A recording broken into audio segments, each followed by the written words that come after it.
Now, the Ghanaian Times has the front page, no leave for security personnel until after presidential inauguration. That's the banner story there.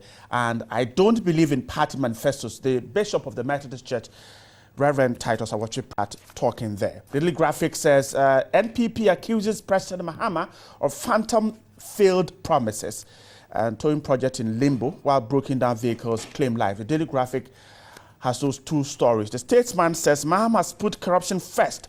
NPP react to NDC manifesto, and Akufo-Addo stumps Greater Accra with change campaign. The Daily Guide says NPP punches Mahama over promises, and EC office closed down over violence.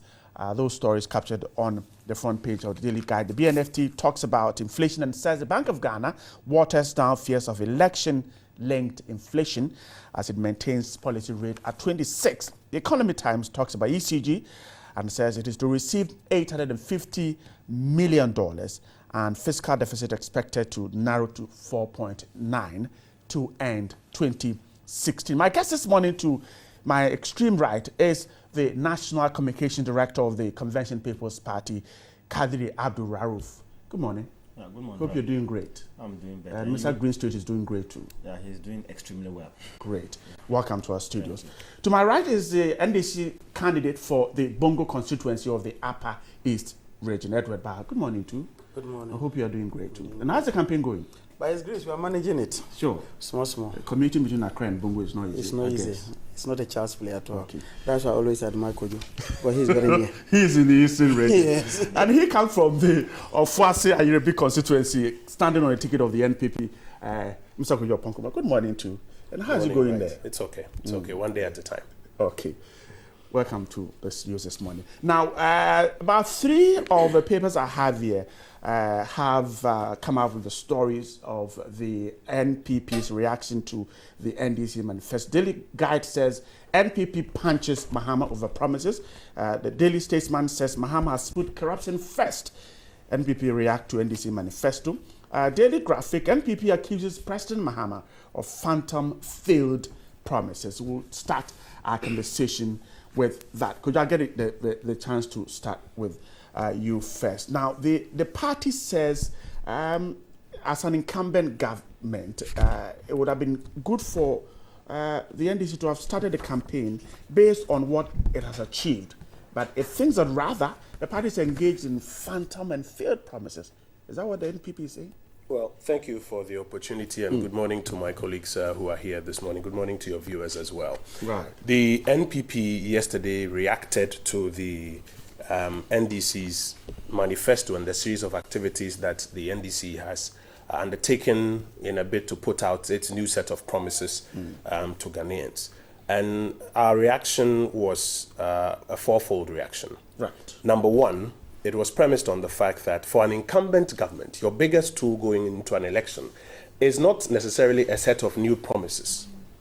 It is evidence of how well you have delivered on your previous promises and dealt with the opportunities or challenges that came your way in the last 4 years. And it is obvious that as we try to hold the NDC administration to account, one, for their promises, two, for the resources that they have received, and three, for the challenges and opportunities that they have encountered in the last 8 years, they very quickly shift away from that and then they move to a new set of promises. I'll give you an example.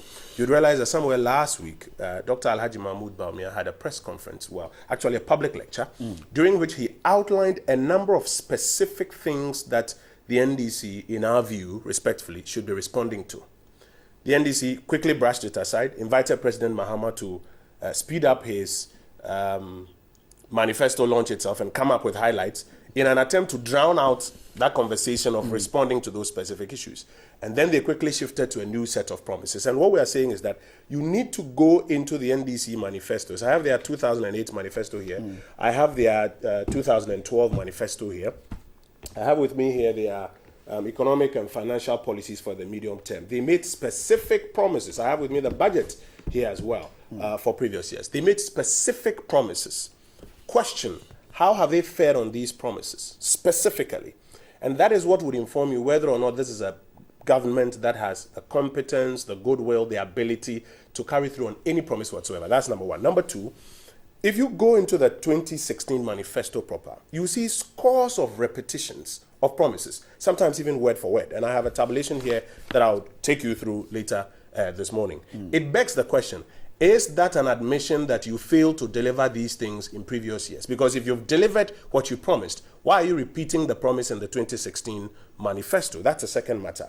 The third one is that you find some interesting factual inaccuracies, and sometimes some gaps between what President Mahama talked about at the highlights and the specifics in the manifesto. For example, at the highlights, he talked about 120,000 boarding students who will be benefiting from, quote-unquote, their free SHS this year.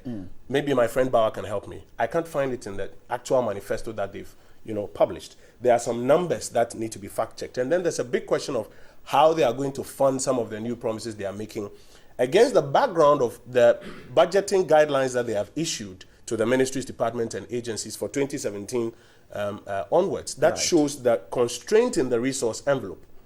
Now, if you admit and you tell the ministries, departments, and agencies that government doesn't have money, so be careful how you budget. They also need to be telling us how they are going to fund some of these new promises that they are putting up. And then finally, in our view, two of the biggest challenges that we have going into this election, unemployment and corruption, remain unanswered even in this 2016 manifesto. You didn't see anything about it. Nothing convincing in this manifesto about tackling the huge unemployment scourge that this country is going through. The IMF says that 48% of Ghanaian youth are unemployed. It's scary. Almost half of all young men and women you see out there are unemployed. What are the answers in this manifesto to that question? The issue of corruption, a big issue that has drained lots of our resources. The Auditor General says that under President Mahama, by 2014, about 5 billion Ghana cedis cannot be accounted for. Huge. 5 billion cedis can do a lot. 5 billion Ghana cedis cannot be accounted for. These are not my words. These are the words of the Auditor General. Again, you find that this manifesto, the 2016 manifesto, is pretty silent on unconvincing on how you're going to seriously address the question of corruption. So these are the major issues that the NPP put out there and concluded by telling Ghanaians that don't be deceived by sweet talk when a government has had 8 years and 12 times the resources that the Kufuor administration had and has not been able to deliver, yet comes with new promises. Don't buy that. I'm grateful, Kojo. Ralph, I'm coming to you before Bar comes in. For the CPP, how... CPP. For the... It's not from the PNC. For the CPP, how did you see the NDC manifesto? Well, first of all, let me use this opportunity to also, say a very good morning to all of us here, including the cameramen and then the Ghanaian people, and also to say particularly good morning to the flag bearer of the Convention People's Party, Ivor Kobna Green Street. Now, I think that the CPP has expressed, strong view on the current, state of the economy in different, ways. But if you want to ascertain what we think about the manifesto of the NDC, we actually think that the manifesto is just, a jumble, a collection, of promises which look very elegant and which look very, very impressive to the ears. But in actual sense, its achievement become a completely different ballgame altogether. So that is our view of the manifesto of the NDC, and I'll shed light on that. For example, it is very important for the people of Ghana to assess the NDC government on the basis of what the NDC government has said is going to do. So, for example, in the 2008 election, they made a whole lot of promises. In 2012, similar promises were made. And in 2016, what Ghanaians should do critically is to seek to, compare the no's in 2008, 2012, and then Ghanaians will be in a better position to tell whether the NDC is capable of doing what the party is saying is going to do. I know very well that what we are as a people today is an amalgamation of all our past life. And what we will be tomorrow depends on how critically we examine the present life and take a decision. truly speaking, the Convention People's Party is of the strong opinion that the country at the moment lacks clear-cut vision. Clear-cut vision. When it comes to talk, you would have so many people that will talk in so many ways. But when it comes to vision, what is the national agenda? What is the national plan? Which direction is Ghana going? It becomes a different ballgame altogether. I'll just cite an example. If you read Lee Kuan Yew's book, The Hard Truths That Kept Singapore Going, in that book, he said that when they were, trying to analyze, the options for the development of Singapore, they first of all, did analysis on the basis of their resources and on the basis of their needs. And they were able to pick, the wire and telecommunication industry as a way of developing it so that its spillover would affect other sectors of the economy. That was a vision that was clearly defined by a leader and was able to marshal, his people towards the attainment of that particular vision. That is just one. What is and your then point? The point is that the NDC lacks a clearly defined vision. And I cannot see how you can build a country onto a threshold of a modern society without a clear-cut vision. The Convention People's Party, our choices and vision is very clear, and we have made it consistently, clear to Ghanaians. We say that, for example, given the resources and the needs of the people, majority of our people find themselves, doing businesses which are either related directly or indirectly to agriculture. So it means that we have to create that synergy between agriculture and industry, and this is the trust of the Apanfufro message that we have been selling to the masses of the people of Ghana. This is a clearly defined vision that Ivor Kobna Green State is seeking to bring to the people of Ghana. And also, in that vision, we have asked a question. How do we speed up the country's rate of, economic, development? How do we speed it up? And what set of principles must we put in place in order to realize that? We have chosen socialism as a path to attaining, higher standards of living for our people. And Ivor Green State has also made it quite clear that for Ghana to become, competitive, then there is a need for us to spend hugely on education, because in circumstances of ignorance and disease, people easily fall prey. That is why, for example, political parties will come and deceive Ghanaians, and on election year, they will come again and deceive Ghanaians without having to pay for it. So the NDC says it is investing in people, it does not amount to investing in education. Well, we have a fundamental problem with even the whole, rhetorics of investing in people. In our mind, when we say you are going to invest in people, what that means is that you have gone to, change their view of nature and society through a purposive system of education. That education must be purposive. So, for example, every Ghanaian must actually be educated to know the potential that is inherent in him or her. Unfortunately, we have graduates in this country who do not even know the direction that they want to take. And we have said this repeatedly. We have master's holders in this country who do not have who do not know the direction that they want to take. So we are saying that the system of education in this country is deficient, and the NDC and the NPP have not provided clear-cut, direction in order to make our system of education respond to the needs and circumstances of our people. And the Convention People's Party has consistently argued that education is a birthright of every Ghanaian. And then for us to be able to achieve our overall agenda, of nation building, then we've got to educate our people. Okay. We've got to let them appreciate, the masters at stake.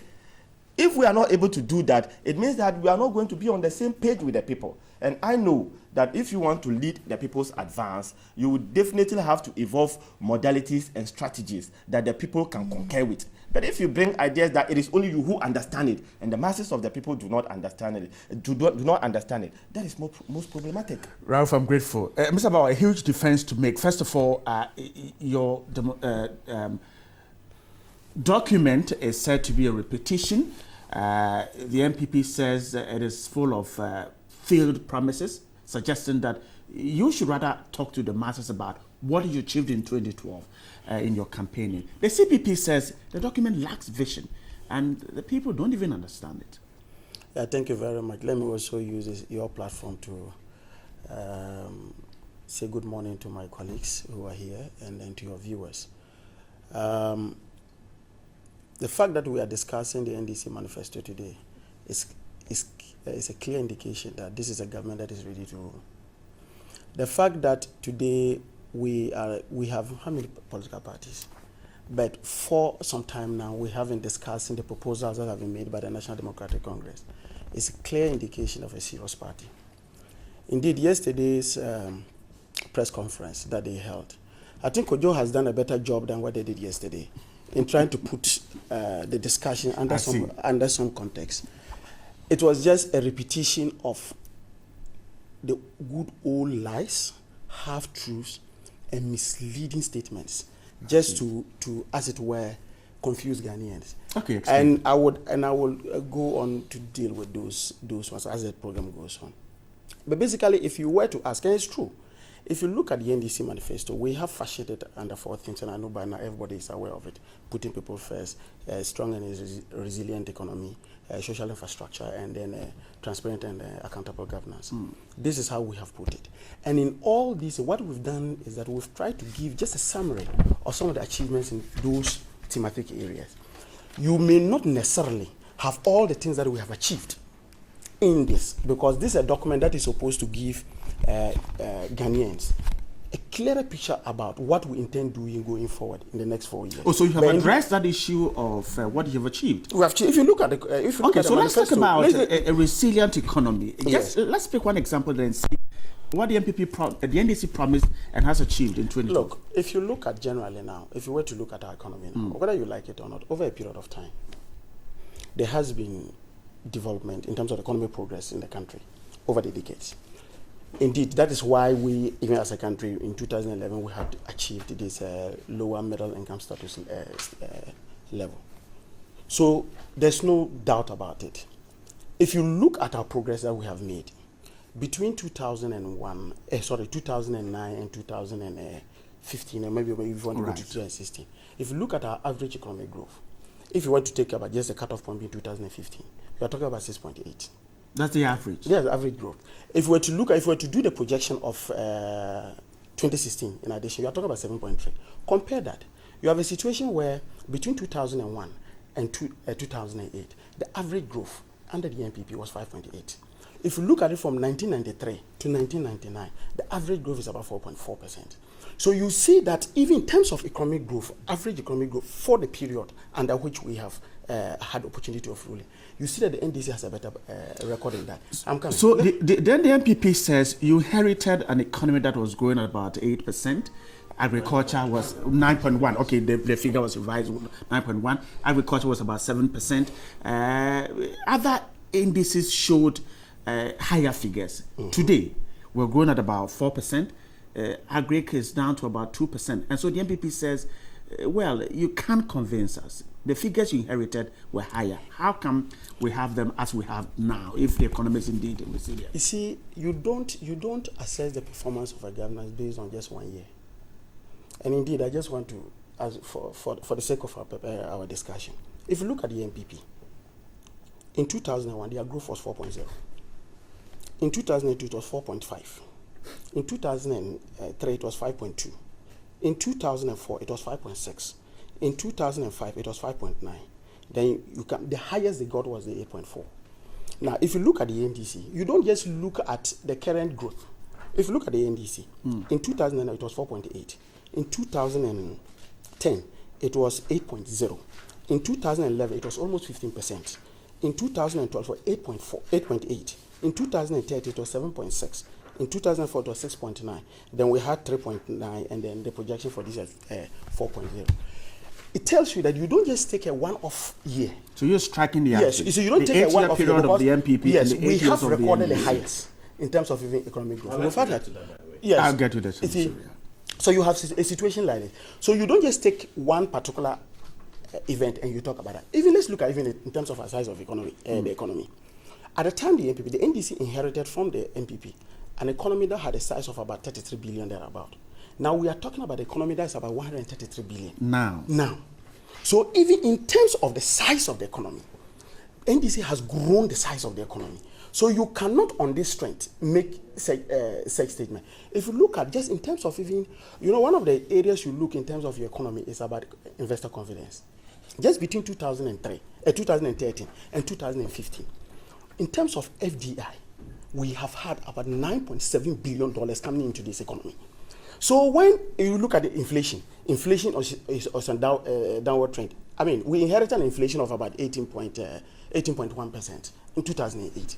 At least as at yesterday, based on the Bank of Ghana's own figures, they are talking about 16 point something.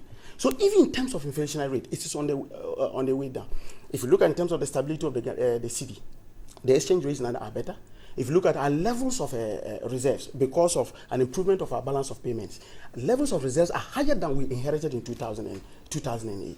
So on all fronts, you cannot at any point suggest that the NDC is not performing, that the NDC is not meeting the targets, and that of course, let me concede that we have not at any point, and if you listen to President Mahama, he had not at any point indicated that we had accomplished 100% of our manifesto program. But if you look at what we have done, it's a clear indication that this is a government that will always want to keep to its word. Kojo is talking about broken promises. When we get there, I will show you 81 solid promises that they broke as a party and as a government, and we can make a discussion on those. Maybe that is why the Methodist bishop says he doesn't believe in party manifestos. We'll come to that later. Kojo, so you said that for the NPP, the NDC should tell us what it has achieved in the 4 areas. Now, Mr. Bawa is suggesting that on the economy, they are better managers, because when you strike the average of 8 years under Kufuor and 8 years under President, that's where I'd like to start from. I would like to borrow an expression used by the late President Mills of blessed memory. And that expression, or that phrase, is the phrase of intellectual dishonesty. Those were his words. That was a phrase that he used. And with the greatest of respect to my friend Bawa, that's what he's doing here. Because I'd like to show you something. He starts off by saying that don't pick a one-off figure. Look at the trend over the years. And then he quickly jumps from then to say, take the average. And I'll show you why that's dishonest and that's deceptive. He started off by talking of growth. And this is under their promise to create a resilient economy, which is, I just want to stay there with him. I have the growth graphs here, and if your friends can zoom in here for the growth graphs. In fact, he started talking about the growth graphs. These are the growth graphs from 2001 up till 2015. What he talks about 4.0, 4.3, almost 5 for the NPP. When you are looking at growth trends over a period, here's what you do.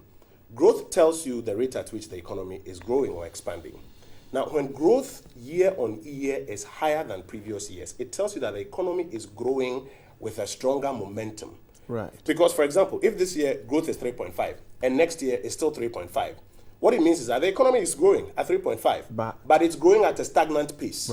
If it's 4.0 this year and next year is 5.0, it means that it's growing, but it's growing at a faster pace.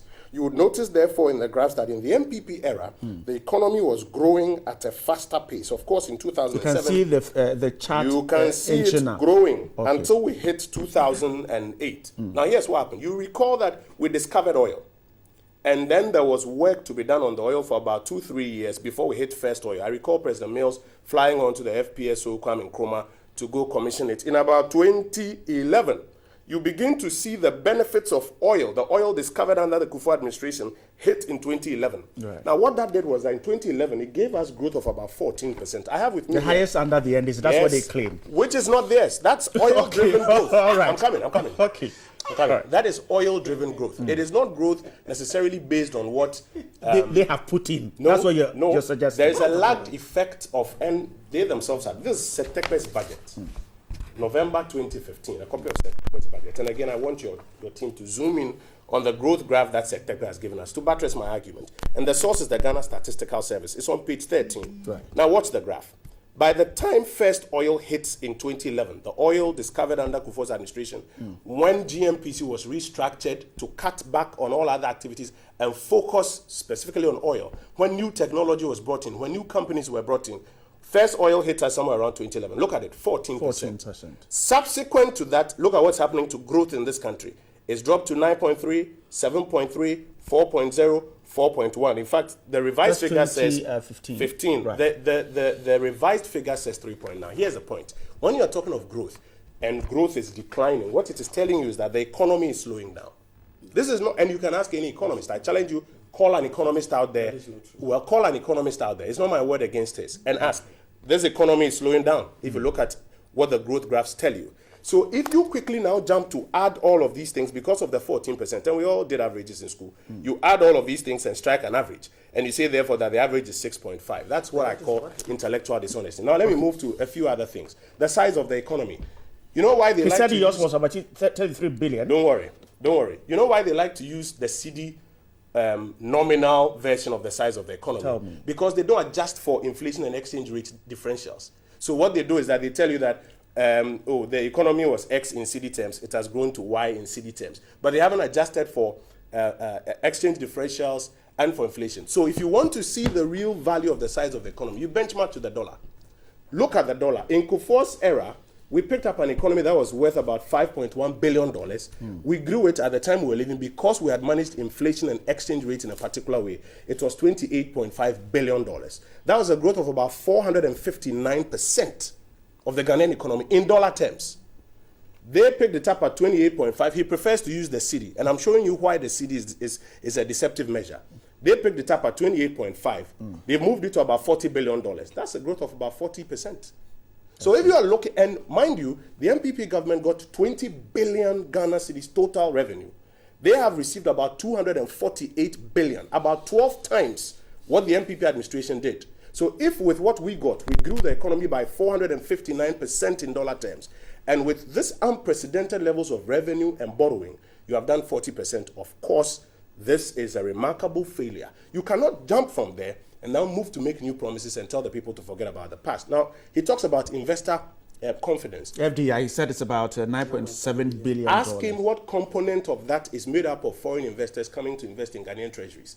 Because when a government runs down the economy and is promising high interest rates because it cannot get normal revenues, so it goes to the banks and says, I will take money from you at 20. We have some of the highest treasury rates across the African continent. What ends up happening is that you have foreign investors who, instead of investing their money abroad and getting 1.2% APR, of course, because you are offering high rates here. Look at the latest Eurobond. The figures don't support that. Which figures? For example, if you were to look at... if you want back to come in, but I was just giving a chance to about inflation. Let me just give a last thing. Inflation. Just note it down. Inflation. Again, I will use his own expression. Look at the trend.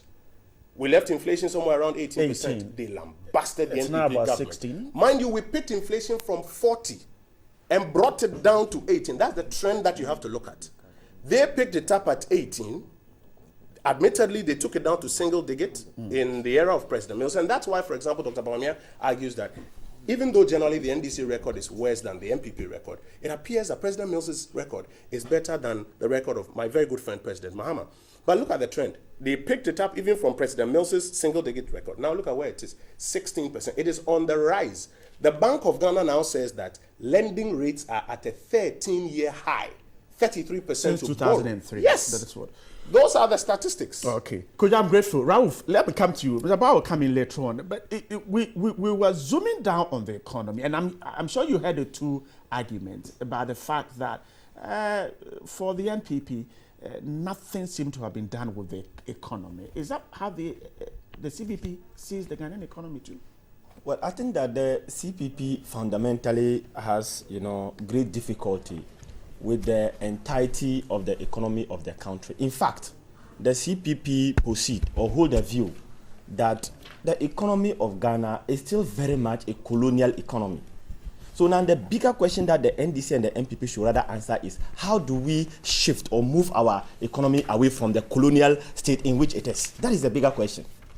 So now if... Is that not linked to whether the economy is growing or not? No, I'm coming. I'll come and deal with it. But I think the people listening to us must first of all appreciate that there hasn't been any change in the economy that Gordon Gaggisberg actually had in 1922. We are still maintaining that kind of colonial economy. And then we think that we have to move away from the colonial economy and make our economy a modern-based economy. Now, let me now go into the nitty-gritties of the issues being raised. One thing I know about, the economy is that any time that you speak of growth in the economy, some of us expect that that growth should be a kind of growth that is sustainable.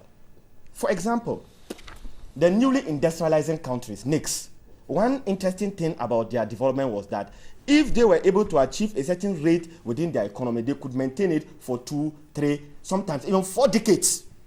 That cannot be said of our country. Our country, for example, if NPP moves it here from this period to this period, within a shortest possible time, sometimes less than 5 years or 2 years, even sometimes in a year, it changes. That is problematic. It means that our economic approaches are still, problematic. That is one. And then two, the point that I also want to make is that we have to ensure that any growth in the economy should be backed by employment growth. So, for example, if you say that, okay, GMP per capita has grown by this, what about employment? That is why the Convention People's Party has argued that we are not going to target inflation. We are going to target unemployment. We are going to make sure that we give job to every Ghanaian who is seeking job to do. When you back your economic growth with a job in the system, then it can be said that that economic growth can be sustained. But where economic growth is just growing in figures and then there are no practical things to point in the economy to say that, okay, these are the things that, underpins, the economic development of the country, then it is sometimes difficult. And the point I also want to make is that we have said as a party that we experience slow and sometimes confusing rates of growth in our economy. And that is demonstrated this morning. So, for example, the NPP makes an argument, the NDC says, no, I do not agree with you. Look, the truth is one. And then once you achieve it, at least as a people, we should all agree that, yes, there has been significant development. But we have a situation where NPP makes an argument, NDC says it is not true. Now, NDC makes an argument, NPP says it is not true. So it means that we have all been deceiving ourselves. And that is why the CPP, we always argue that, first of all, we have to fight poverty wherever it is. And we do not believe in elitist economics, the kind of economics where you always talk about figures, GDP, this. Look, let's actually speak to the issues on the ground. The truth of the matter is that masses of the people of Ghana at the moment are still very poor. They are poor. Even though you find, NDC may want to argue that they have been able to have extreme poverty. But the truth of the matter is that if you go to Bowers constituency, you find people who, majority of them, who cannot live on $1 a day. These are the real issues that we're talking about. If you go to Wa, just behind the residence, you'll find old men, women, some of them aging about 70, breaking stones to survive, for living. This is what we are talking about. So to these people, when you sit on TV, and you say, okay, the growth rate has increased, it doesn't mean anything to them. And that is why the Convention People's Party says that when you are making economic analysis, you should make a kind of analysis that the people can relate with. So, for example, the last time I went to Dubai, I saw something which was very interesting at the Dubai International Airport. They wrote very clearly that in 1990, we had one high-rising building. But today, we have 900, and we are still counting. When they talk about economic, they will be counting the projects 1, 2, 3. These are the things that we have achieved for the people. But unfortunately, our attitude and approach to economic analysis is completely different. We speak about figures, and then the figures do not tally and concur with the realities on the ground. And then we think that we have got to shift away from that kind of, a debate and make a kind of debate that an ordinary man in the street, when he listens to it, he says, okay, yes, I can feel it, this is that. But if you make a kind of argument that the people cannot identify with, we think that it is not the best, economic approach. Ralph, that should be encouraged. I'm grateful. Mr. Ba. Yes, okay, go ahead. Just you want to react to some issues Kojo raised? A few things. You see, Kojo and his people, they have this tendency. You mean the NPP? Yes. Okay, all right. You see, they use denominations when they feel comfortable to use them. Just observe them. Anytime they want to talk about the debt levels, they go to cities and mention. They don't. No, it's true. Have you heard about $32 billion? You see, hold on. They go and with their superstar, Baumia. They quote them in cities. We do dollars. And whenever you realize that factually inaccurate. No, that's the point. We talk about 100 billion cities. When you're talking about dollars. Okay, when you're talking about quiet. Could you just note? Is that why I get you the chance to. What is this? Okay.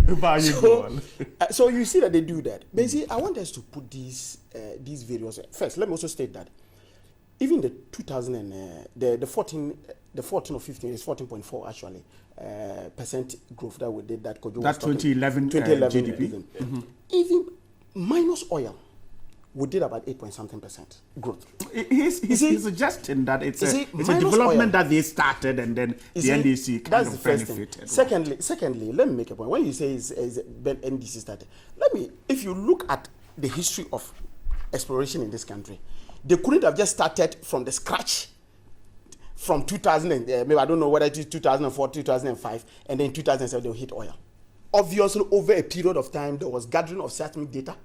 Over a period of time, we had areas that we had clearly demarcated as basins where we could get that. So you don't go and suddenly say in 2007, Eureka, you got oil. It's obviously. You see, so don't create an impression as if you were the one who brought this in. And that, from Nkrumah, Rollins, and what have you, up to these days. But see, I need us to look at a few things. You know, since 2011, when we attained the lower middle income status, there were a lot of things that we could not benefit from as compared to under the NPP. And I'll explain to you.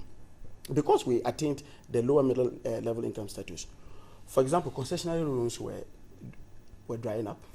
Grants were almost non-existent. You had loans that you could take with, I mean, if you before 2011, you had softer terms. You had longer grace periods to pay and what have you. Now you have a situation because you have attained this particular middle level status. Now, grants are not there. Concessionary loans are almost non-existent. You have a situation where grace period for repayment of even loans is shorter. You have high interest rates because you fall under a particular category. And therefore, you need to also, as it were, evolve with smarter strategies to be able to at least address some of these issues. So when you're even making those comparisons, you need to do that. Again, let's look at just this last 2 years. And I just want to use that. These last 2 years that the NPP has always been drumming, they are always comfortable to quote that, and you know what he was doing, he got to 2000 and he said even they revised it to 3.9. He's excited to make that. But he does not also tell Ghanaians that even within that particular time, we have challenges, for example, in terms of our commodity prices. We had a huge volatility in terms of our commodity pricing. Take oil, for example. We had lost about 40% at least in terms of the market value, or market price for oil. You had a situation where... But we also import oil, so... Yeah, but it's gone down. No, but the question... We're losing exporting, we should gain importing. You see, but unfortunately, I've heard this logic, and I don't know where this logic is coming from, where people indicate that, even if the prices of crude oil was down, so what it meant was that we're also importing. The question is that, as a country, for example, you have a BDC. The BDC will import. That's a business that we do. Yes, it encourages them in terms of the amount of money they need to be able to import a particular quantity of crude into the country. But as revenue, direct revenue that we get as part of our national assets, there was a reduction in that. There was a reduction in production. And so if you look at all these factors and the gains that we have made, you see, you don't get up, and he makes the point that if you have a growth rate that comes from, say, 5% to 2% to 3%, you are not making progress. No, you said it's declining. Yes, it's declining. Yeah. I said the momentum is going down. And they are quick to always compare that of Ghana to other neighboring countries. And I'll use an example. And I want to still quote my figures in the currency in which we use, and that's in cedis. If you take 8.4%, that's their last GDP growth 2008 of 33 billion.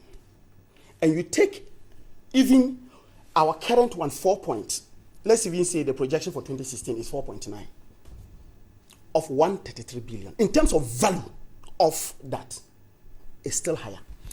I see, you know something.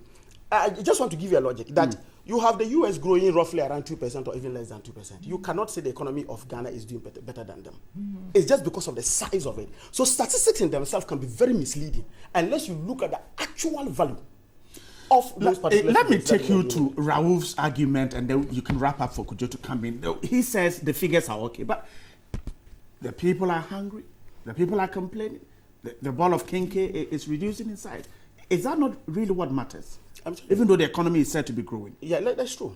And if you look at the NDC, we have focused on growing the economy through value addition and job creation. That's what we have attempted to do. And if you look at the proposals we have done for between 2017... You're talking about value addition. Yeah, and I'm going to explain that. Creation. Yes, okay. And I'm going to go there.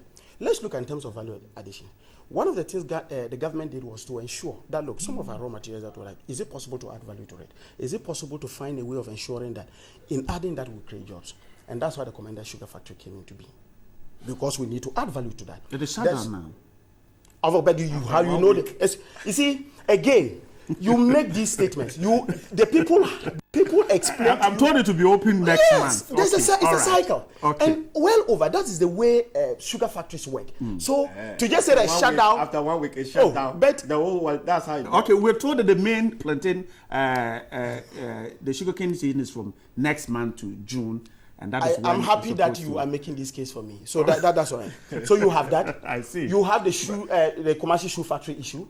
You have the shea nut factory in what they call it in the north. In terms of even in the western region, we are told that annually, they can produce about 40 million square feet of tiles for the local. That's the capacity. If you get the inputs, yes. that So you see, in terms of value addition. Now let's look at something else. If you look at in terms of job creation, look, under the the government of Ghana was able to extend in terms of credit facilities 245.5 million Ghana cedis to 125 different projects in pharmaceuticals, in poultry, in textiles, in shea nut, all with the aim of creating jobs. If you look in terms of our skills development fund that is being run by COVET, why are you smiling? And because because it's ready to react to what you're saying. So you go on. You realize that we have advanced 150 million Ghana cedis to 654 different businesses to be able to train people, Ghanaians. And as we speak, about 93,600 people have benefited from this. In terms of our textbooks, you know the textbooks this policy that we took, that we will make sure that we print all textbooks in this country, 100%. That is the policy of the Ministry of Education. That is creating jobs. Youth in agriculture, just in 2013 alone, about 23,000 new people were brought on stream to give us the current figure now of about 81,000 people in youth in agriculture. I'm saying that, look, I will not for a moment pretend that there are no challenges in terms of job acquisition in this country. If you take countries like in Portugal, where 1 in every 4 may be unemployed, so about 25% unemployment problem. If you look at the US will tell you, look, in them, because they know it is a genuine problem that confronts any economy. And so for Ghana is not isolated from that. But are we making efforts towards doing that? And these are some of the things that I'm saying. But when we go into the proposal, there you will get to know that, of course, if you look at our policies that we are bringing in terms of our public works, you realize that most of our public works have been designed to be labor intensive, to be able to create about 300,000 jobs. And somebody will ask you, can you do it? We have done it. Okay. And then you know why we have done it? Between 2014 and 2015, and now we're in 2016, in terms of the public works, whether they are schools, whether they are clinics, whether they are roads, whatever, chips, compounds, and what have you, we have created conservatively, about 400,000 jobs in that. So we are capable of doing it. All right. And they are all working. But I'm grateful. working. I'm grateful for your time. Could you, so perhaps with all that he is catalogued, that is why the Economic Intelligence Unit, the IMF, the World Bank are suggesting that this country will see, whichever government takes power in 2017, we'll see an economy that is showing signs of health. 8%. Well, again, you see, the devil is always in the details. When you read that report, it tells you that growth is going to come from, mostly it's going to come from Chinibwa, the new oil finds. So it's not from what they said they have. Read the detail of the document. You see, no, relax. He was interested in crediting the 2011 this is to them because they found oil. That's a fair point. That's suddenly a fair point. You are going to say that it's a fair point. It's a fair point. Okay, all right. It's a fair point. And you see, the same point comes back to you. You recall in Kufuor's last State of the Nation address, he talked about the Trinibua, Enyira, etc. fields. Today, you now want to go under GMPC, that let's talk about when GMPC started.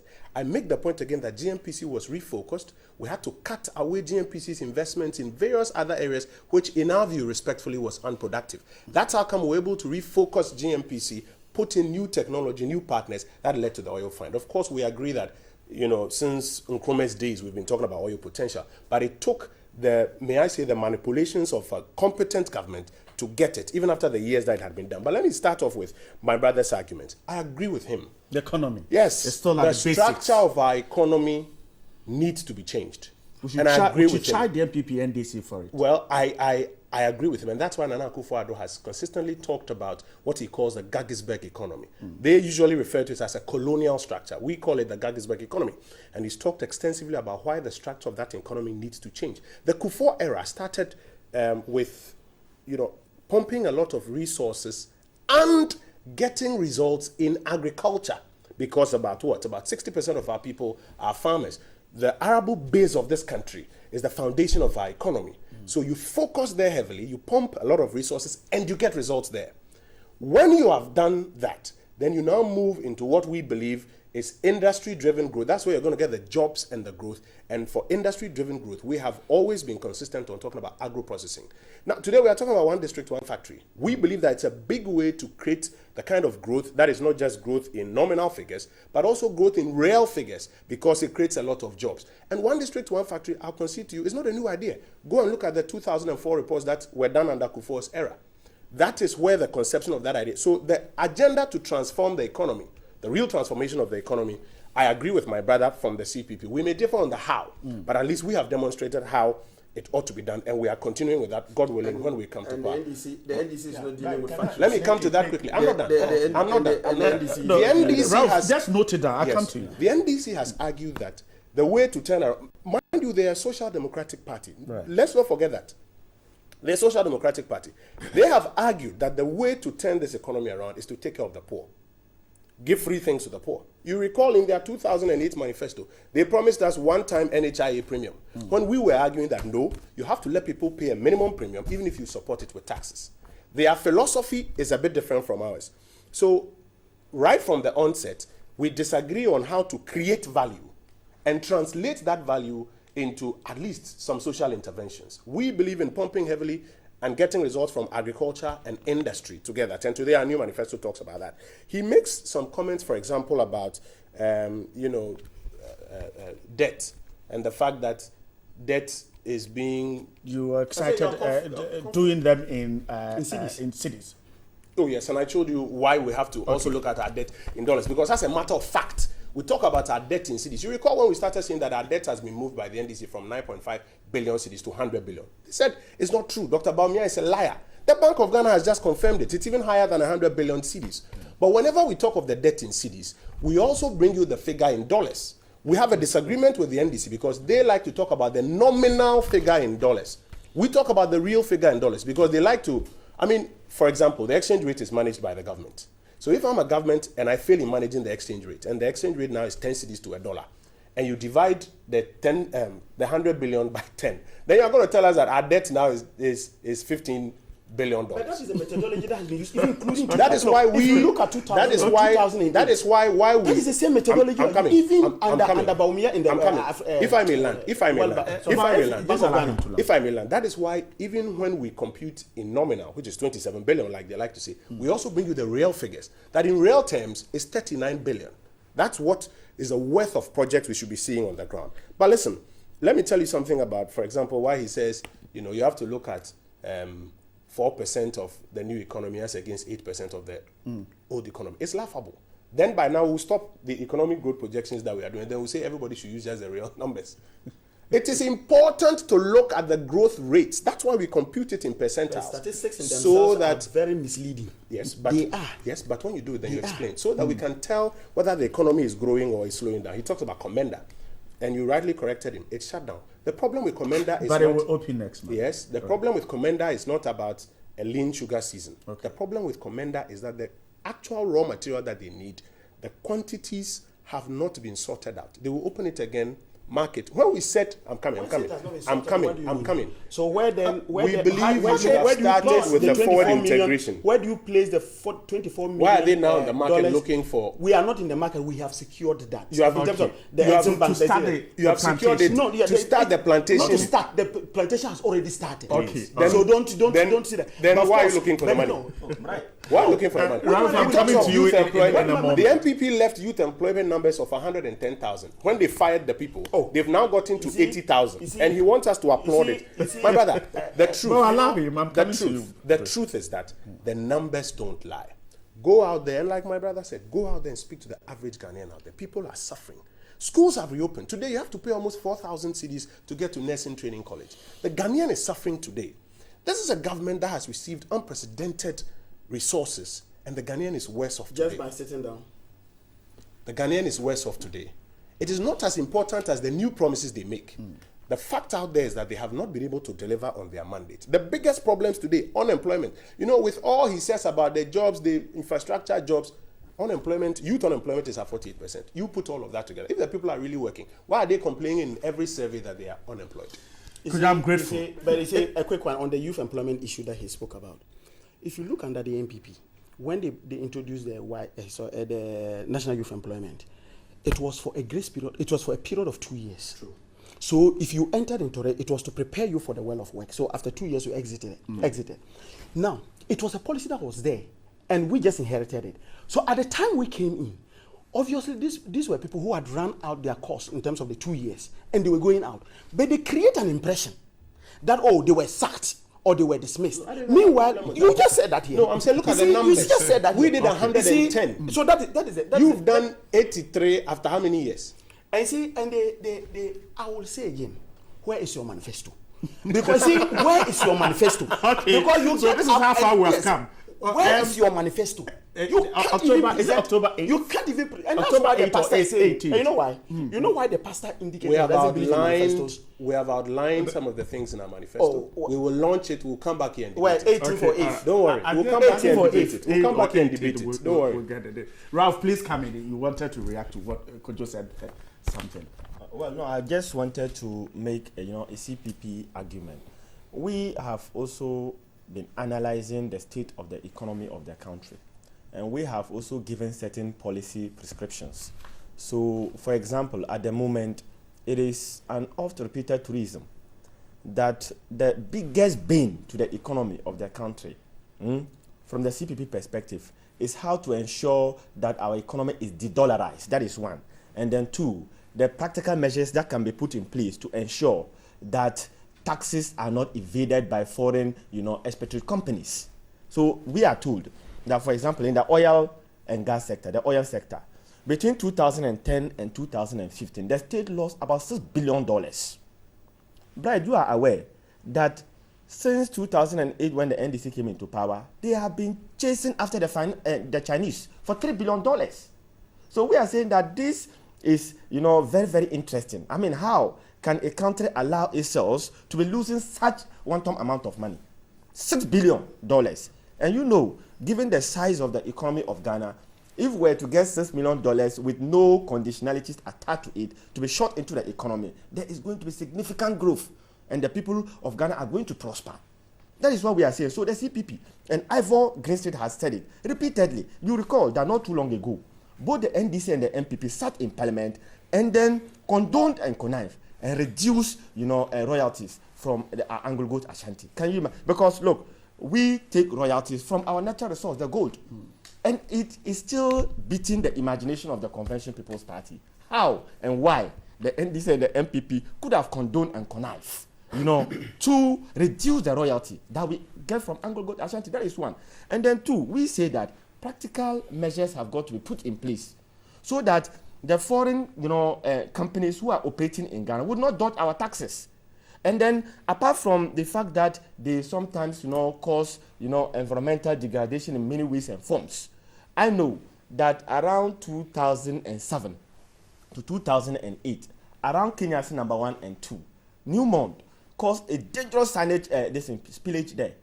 And then when the communities protested, they bought them, I think they were fined. Yeah, but even the money actually taught us that our people are not comparing and taking best lessons from other parts of the world. Because in 2006, in Indonesia, that same Newmont caused a spillage.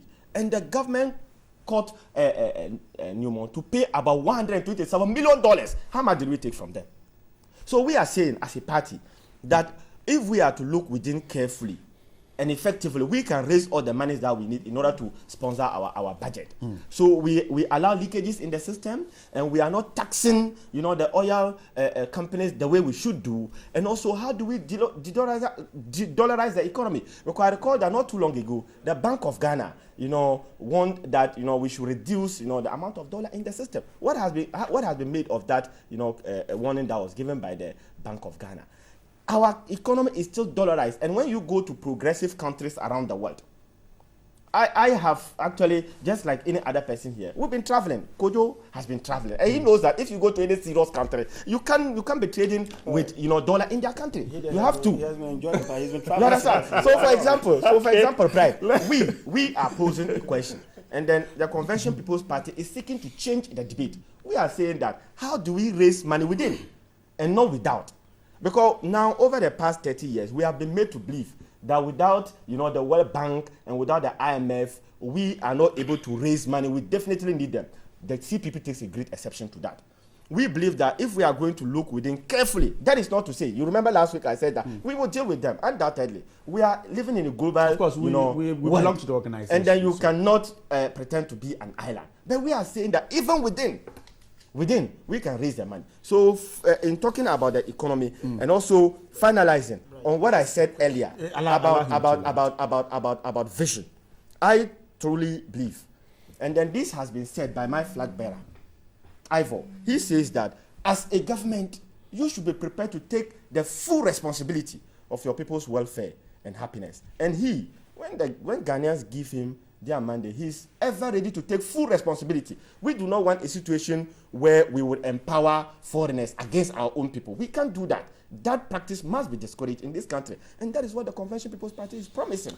We are promising, we are going to dollarize the economy. We are going to make sure that we legislate to ensure you've made that point. I'm grateful. But a quick one. I think we could move on to transparency and accountable governance. Yes, when Kojo makes the statement that is a part of their strategy, moving it from a Gothisburg economy to, 21st century economy. And you have these, your cliches you use. I'm not too sure which of them. I haven't even used it.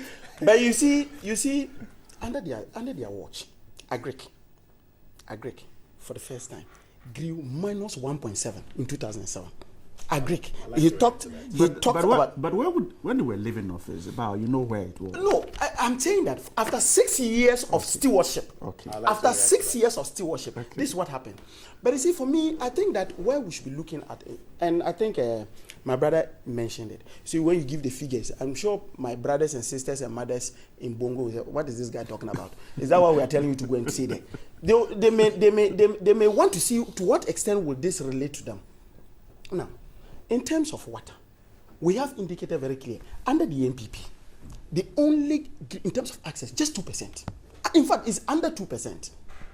Under 2%. As we speak now, if you look at the water coverage that we have done, we're talking about around 76% thereabout. Okay. Now, if you look at in terms of electricity, I'll wrap up for out of time so that you can react and then we. In terms of electricity, okay. They in terms of access, it was just 11 percentage points from 54% to 45%. 45%. 54%. 45% to 54%. Now, if you look at, as we speak now, we are talking about 82.5% in terms of access. If you look at in terms of health, we've invested about, because these are the things that affect people directly, about 2 billion in terms of provision of health facilities. As we speak now, by the mid of 2017, about 6,000 new beds would be added to our stock. This is exactly what is touching the lives of people. I'm grateful. Could you come in and let me wrap up? So about three things. One, I think the evidence is out there and it's clear that this government has not delivered on even what it promised.